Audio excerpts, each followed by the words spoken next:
Hi, I'm Fred Posner. Welcome to Expanding Asterisk with Kama-Iliyo. It's a fat joke. Get it? All right. With that out of the way, who am I? I'm a VoIP engineer. I work with LOD Consulting or LOD Communications in the Palmer Group. I started working with VoIP in 2003, moved to Asterisk from BroadSoft, and then moved from Acme Packet to, at the time it was OpenSARE, and this was all in the 2003 to 2005 time frame, and we fell in love with open source. And so we had been using these other products and just fell in love. Here is my beautiful wife, Jenny. We started a bakery in 2010, so I took a couple years away from kind of tech stuff, and then just to help out with the bakery, and now she pretty much runs it all, and I've gone back to about 90% of the time working on VoIP and 10% making bread and cookies. All right, so why have you chosen Asterisk? I mean, Asterisk is a great product, otherwise you probably wouldn't be at Astricon. So I assume that most people are familiar with Asterisk. It has all the features that you would ever want. So you choose Asterisk because you can customize it. All right, you might choose Asterisk because it's open source and you don't have to go through some sort of somebody taking you out to lunch and talking licensing. You might choose it because it's powerful, or because you need to run queues or call recording, voicemail, IVR. I mean, it pretty much does everything. People have called it the Swiss Army knife. So if Asterisk can do all that, why do we need Kama-Iliyo? And more importantly, how do you pronounce Kama-Iliyo? You pronounce it Kama-Iliyo. It is a Hawaiian word to converse, to communicate. So we have penguins with hulas. All right, so that's out of the way. If you take nothing else out of today, please, it's Kama-Iliyo. All right, so why do we need Kama-Iliyo? Well, everything has strengths and weaknesses. Believe it or not, I have a weight problem. That's a weakness. I don't know if people saw that. But working on your weakness can create strength. If I were to work on this, I would get stronger. I would get, live longer, all those kind of things. If anybody's familiar with history or trivia, there's Pozzolans. Anyone heard it?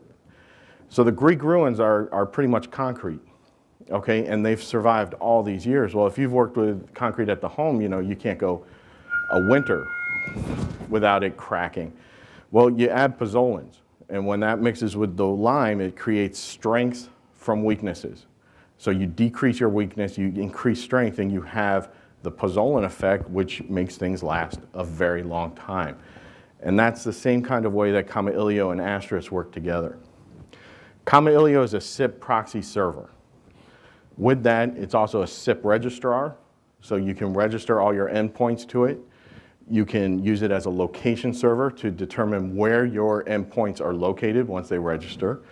It's an application server, and it's a dispatcher server. That dispatcher is what allows us to do load balancing and things like that. What Kama-Iliyo, look, even I have problems. Kama-Iliyo isn't, it's not a SIP phone. It's not a B2B UA. Asterisk is. Kama-Iliyo is not. And it's not a media server. It has ways of proxying media through other products that it works with, but it is not a media server. So these are the big threes that it's not. So it does not transcode codecs. What it does do, it does very well. The typical reasons that you would want to implement Kama-Iliyo into your network is scaling. When you start getting into scaling, you start realizing, okay, I either have a high number of calls or I have a high number of users. So you might be a carrier that's starting to get some very active endpoints and you're having a lot of calls go through your systems. Or you might be an enterprise and you have 10,000 users located all over the country or the world. You might need to increase your security. Everyone needs to increase your security, so that's a trick. You might need some load balancing, where you want to have some failover, some protection from things to move on. Or you might want to implement LCR, which stands for least cost routing. when you start thinking about, okay, well, what is the kind of volume of calls or what kind of volume of users do I need to implement before I consider bringing in something like Kama-Iliyo, you got to think, all right, well, how many calls can Asterisk handle? All right, well, this is the $64,000 question, right? And there's no real answer to it. Now, if anyone doesn't get that on the bottom, then you might need to pick up on SIP. That's the do or do not. There is no try. 200 or 400, there is no 100. All right. This is a simple question, but it's a very difficult answer. Okay. With Asterisk, how many calls you can have depends on what you're doing with the box. Okay. What hardware you're running. Sometimes you can run thousands of channels on a box. Oleg years ago put 10,000 channels on a 1.4 system. Okay, if you're running all the same codec and you're not running queues and sometimes you might have trouble with 400 channels or 200. It depends. The way that you can increase what you're doing with Asterisk is to reduce the overhead and then to focus on the core strengths. When you talk about reducing the overhead, I mean, your typical Asterisk deployment, if you're not doing anything, it's running registrations. It's determining, do I have call limits, calls, presence, authentication, extension to extension calling, NAT, location. All of this can be offloaded onto Kama-Iliyo. Stop letting Asterisk do all of these things that it really doesn't need to do whatsoever. You can move that over to something else and go for there.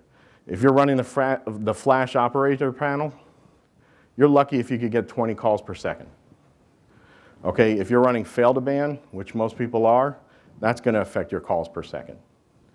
All right, logging, your network, your operating system, all of this can determine whether or not you're going from, let's say, 20 calls per second to 150 calls per second. So sometimes it's not the amount of calls, it's the frequency that you're being hit with those calls. And it really depends on what codecs, hardware, and network that you're running. There's a better way, and that way is Kama-Iliyo. So just by putting a Kama-Iliyo box or set of boxes for high availability in front of your Asterisk deployment, you can immediately offload authentication, NAT, location, LCR, so your least cost routing, registration, extension to extension calls, and security. Put that all offloaded.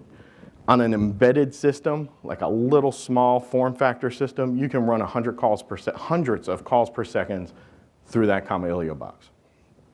And now I'm talking the $200 Netgate. All right, on a 4 gig memory kind of box, Kama-Iliyo could easily serve 300,000 registrations. All right, so you're talking minimal investment in hardware, maximum, effectiveness and return on investment. The system can easily scale just by adding more Kama-Iliyo servers. So here's 2. You could run an active standby. You run them together, you've just doubled what you can process. It can handle millions of routing rules. If you're running least cost routing through the default module, millions of routing tables can just be handled, and that's all stored in memory. And even with just one Asterisk server like here, you can increase your capacity and your ability to handle calls. Now, when we start talking about load balancing, very simple, is an n+1 scaling. Okay, so if I have one Asterisk, I can have 2. And then if one goes down, I can immediately fail over to the other. I can have 2 work in tandem together. We use what's called the dispatcher module in Kama-Iliyo to accomplish this. It allows you to drastically increase your call load and capacity. It allows for fault tolerance, location failures, and then you could add more Kama-Iliyo boxes again and increase that ability. And you can also group clusters together. For example, in here, you'll see a red 1. This indicates what set of servers I want to dispatch something to.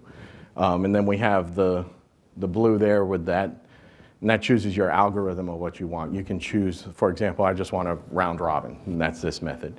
I could choose that everything on the same domain goes to the same box. So if I'm doing for multi-tenant, I can make sure that all the calls go to the same endpoint so that they can do transfer and things like that. If you want to do it over call ID, or if you want to do it over wait priority, however you want to do it, you can easily do this in just two little changes. You can then group them by function on the Asterisk side. Okay, I have a cluster that might just be for voicemail, or I have a cluster that's conferencing, anything like that. Here's a cluster that has a huge hard drive that I'm going to use for call recording.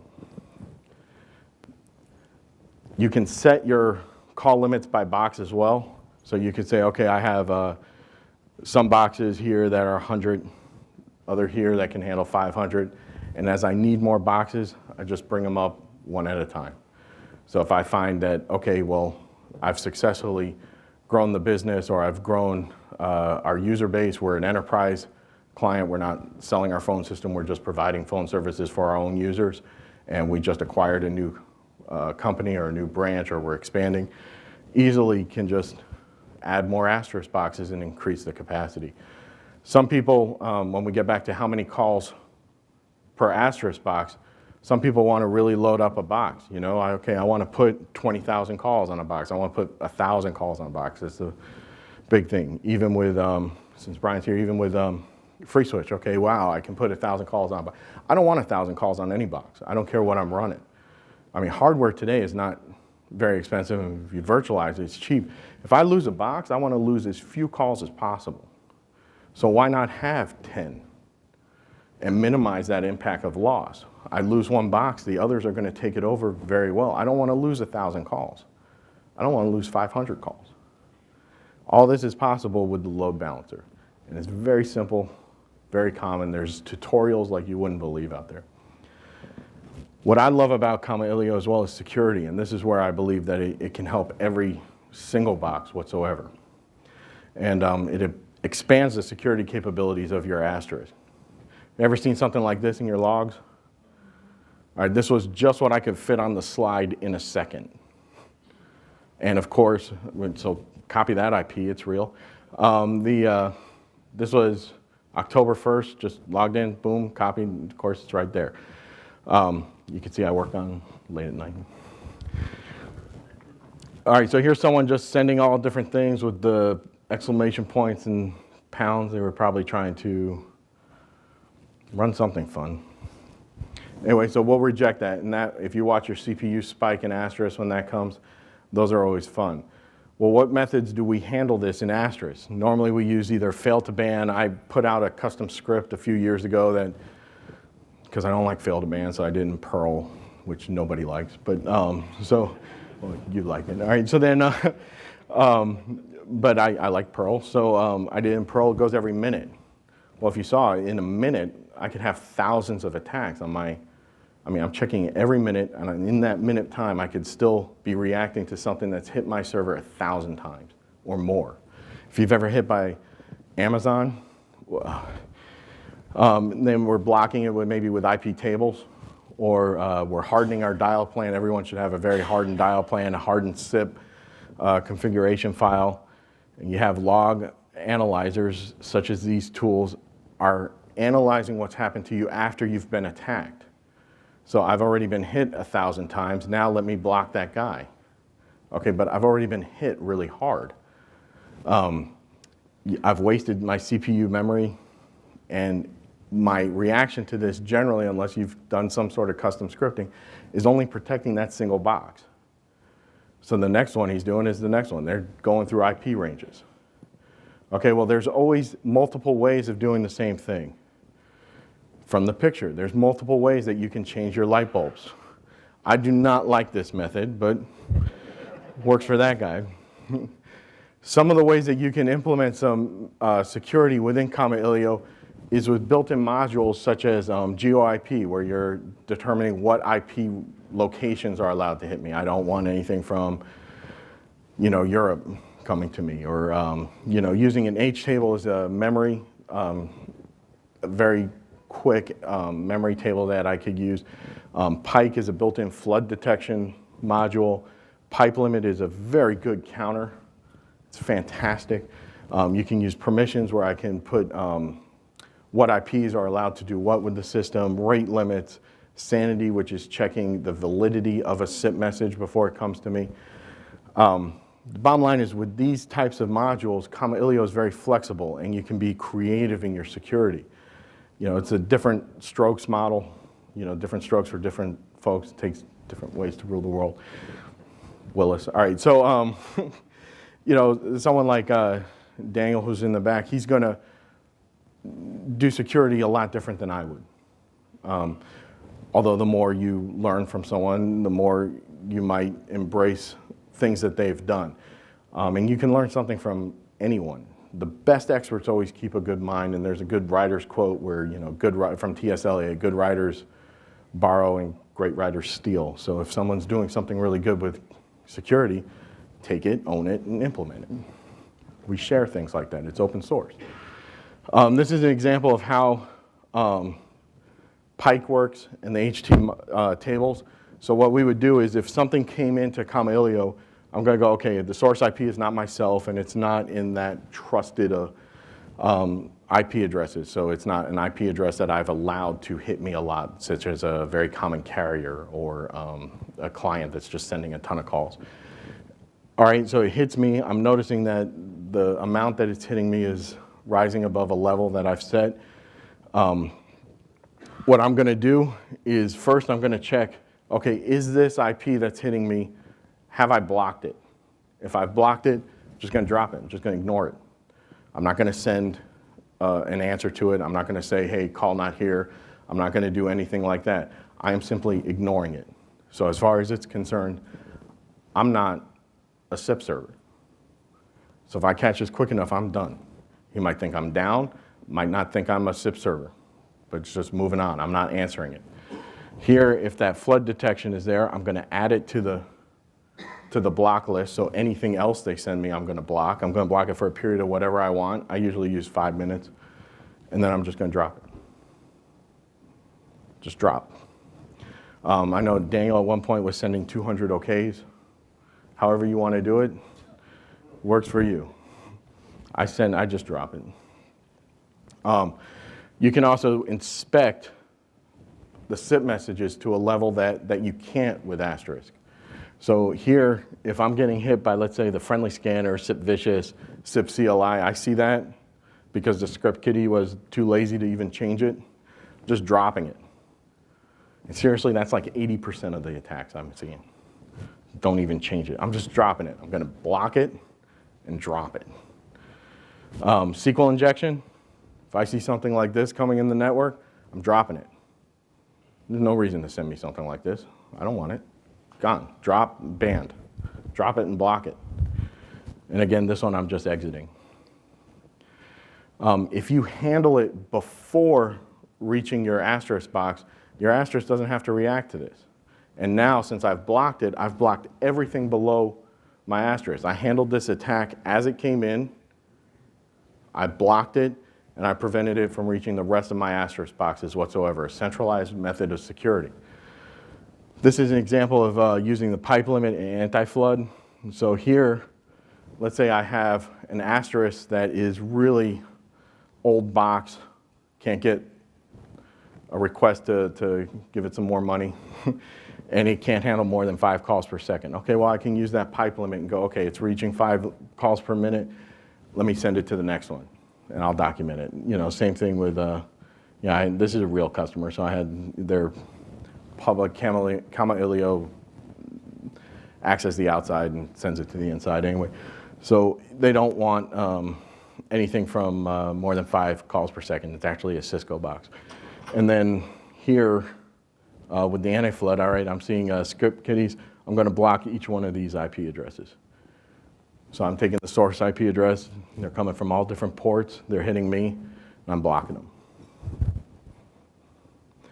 By using all of this, you end up saving money.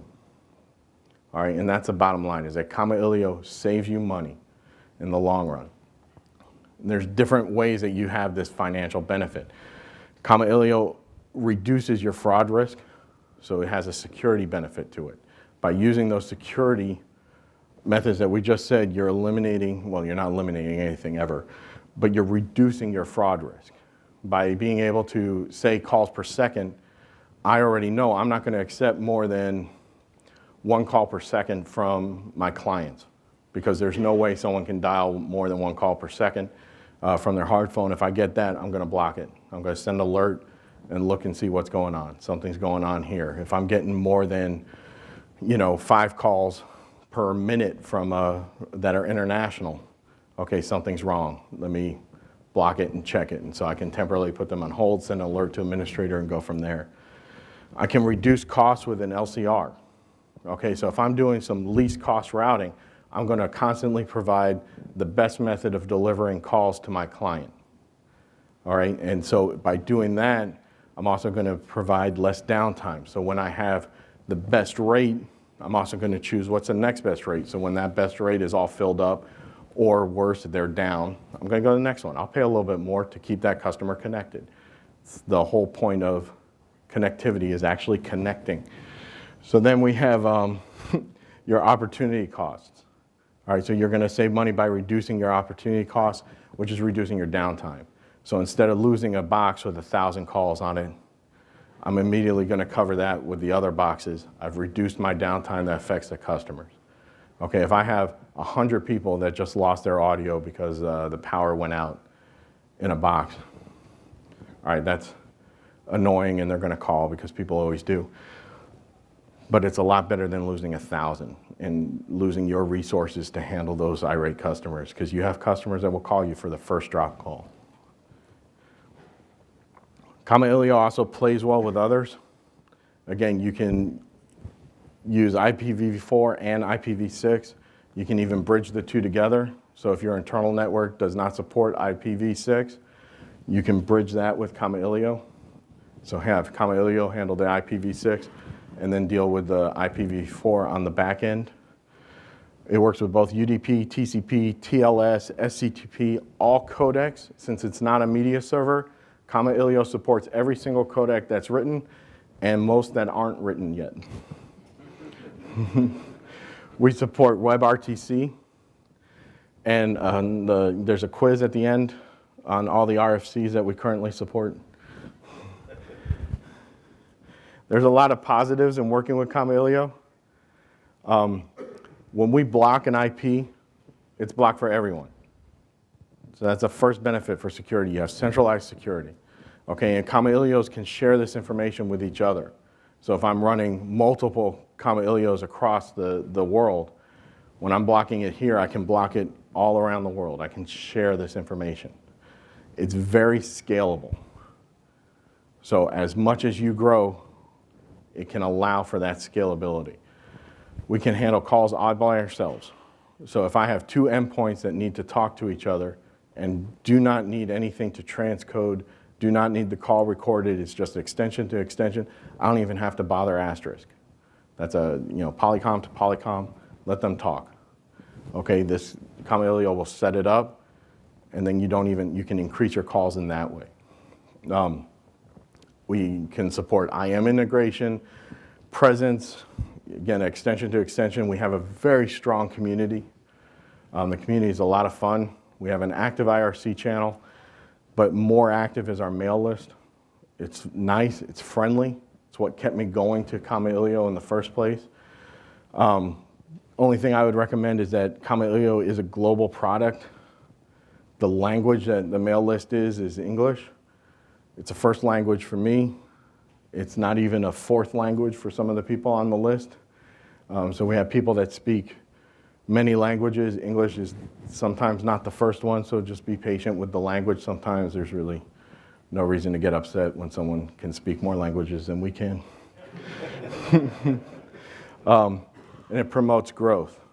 With every positive, there's a negative. The Kama-Iliyo negatives are you really need to know SIP. So these are the 3 most important things on working with Kama-Iliyo. You should know SIP, you must really know SIP, and you kind of need a strong SIP knowledge base. First step that we recommend with someone that wants to learn Kama-Iliyo is start. If anyone has a tool, ngrep or Wireshark or something like that. I love ngrep. Yeah, people, I'm not going to get into that religious war. It's like choosing CentOS or Debian, whatever. I like ngrep, but start looking at some of the calls. that you have going through your Asterisk box. Start looking at some of the SIP and familiarize yourself with, okay, what is going on? When that call isn't completing, what are the messages I'm getting? And start becoming familiar with how those SIP messages work. The first part of any Kama-Iliyo training is to learn what the SIP is, because Kama-Iliyo takes that SIP and that's how you work on the configuration. You're not saying, okay, oh, I got a call from this, it's, all right, I have an invite, what do I do on the invite? I have a reject for this reason, I have options. So it's knowing SIP and working with that, and that's what allows you to be so flexible. And then I've left a lot of time for questions, but thank you very much for coming in.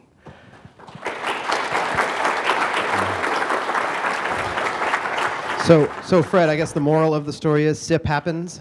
I love it. So I have a quick question for the audience. I would like to see who in here has been affected by a fraud event?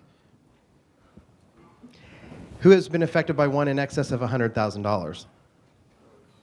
So see why security is really important here. So who has a question? Let me get to you with a mic before you ask it.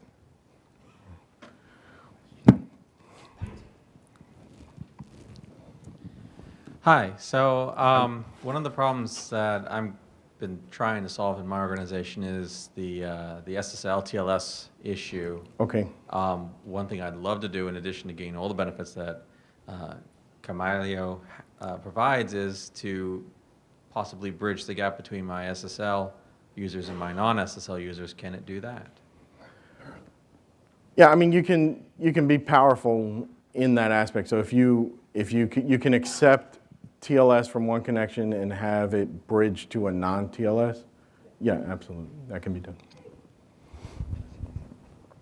You had mentioned not needing to bother asterisk when making extension-to-extension calls. Yes. How then would, or does it update the CDR? Is it capable of, since normally asterisk handles updating the CDR in an extension-to-extension call? So one of the faults that was just brought to my attention in my presentation was I did not mention that asterisk, or that Kama-Iliyo can do CDRs and some accounting. And when you have a centralized base like this, I would keep all of my accounting on Kama-Iliyo and have that run the CDRs, especially because the nightmare of trying to have each asterisk update something at the end of the night would be pretty brutal. So Kama-Iliyo does have accounting and CDRs, and you can either have those CDRs for extension recorded, or if it's something that you don't care about, then you can have that ignored. That's a good question. Thank you for bringing that up. I have a cookie for you.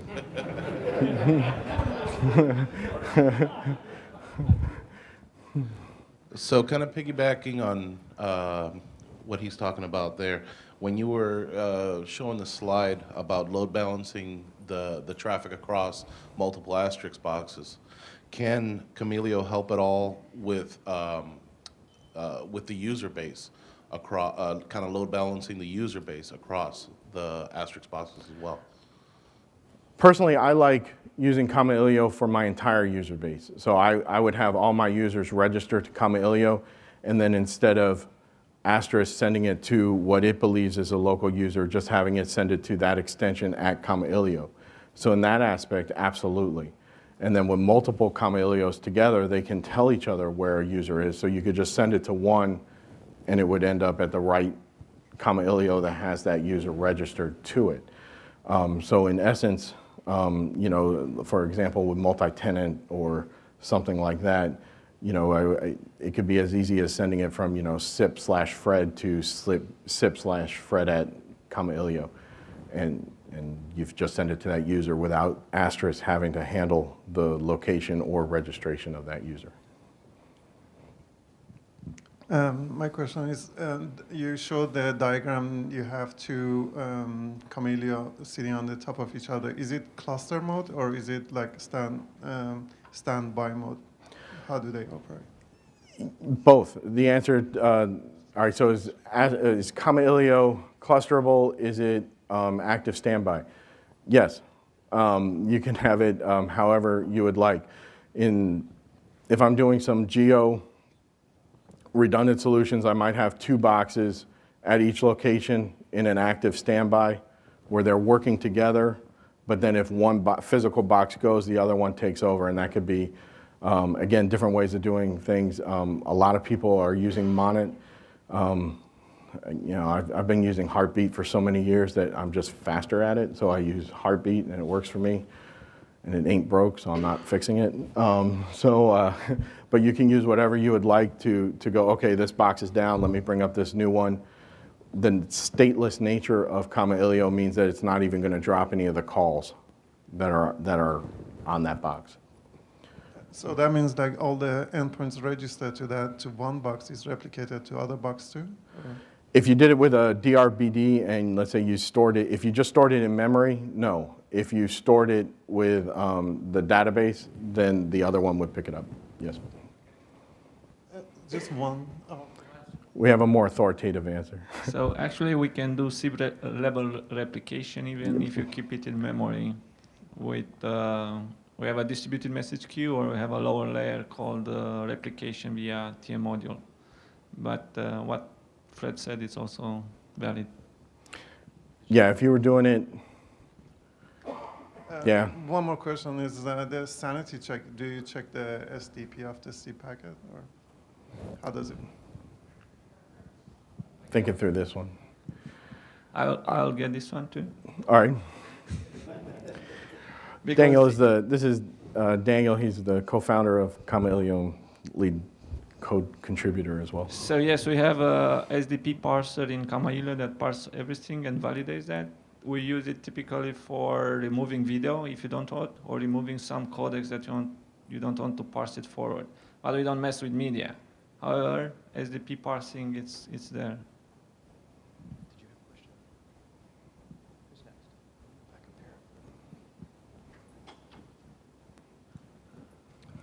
What are the methods of authentication we have with Kamailio? Is it possible to call an external API and then get an authentication token in Kamailio? There's a variety of authorization methods, anything from Radius to, I've seen people hook it up to, Windows domains to use that as that. The nature of it by itself is, yes, if you wanted to do something customizable where, okay, on a registration comes in, I'm going to take this, I'm going to then run my own API to a database and check based on user agent and IP and date of time. Yeah, absolutely. So getting involved in starting with Kamailio is a little daunting. Is daunting for the uninitiated SIP knowledge. So OpenSARE had Hello World, a great walkthrough documentation of how to get things going. I haven't checked for a while, but do we have a new updated Hello World scenario documentation, or is it just the Kamailio wiki that we go to? Okay, I'm not going to get offended at just, we have a pretty thorough wiki with tutorials and aspects like that. It is definitely not geared toward beginning level SIP. However, there are numerous examples, charts, and diagrams of how SIP will work using the typical Bob and Alice setup. And how a proxy figures into those equations. I know that there are some of those documents on the wiki as well as in some SIP books, but I don't know of a specific Hello World that's still active. Mm-hmm.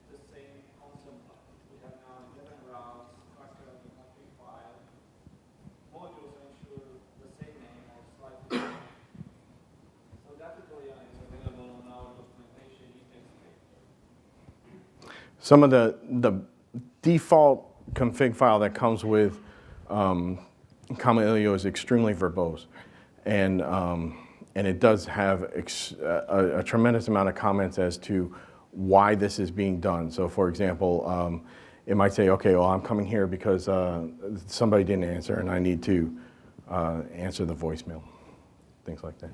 All right, everybody, let's give a round of applause to Fred here. Thank you.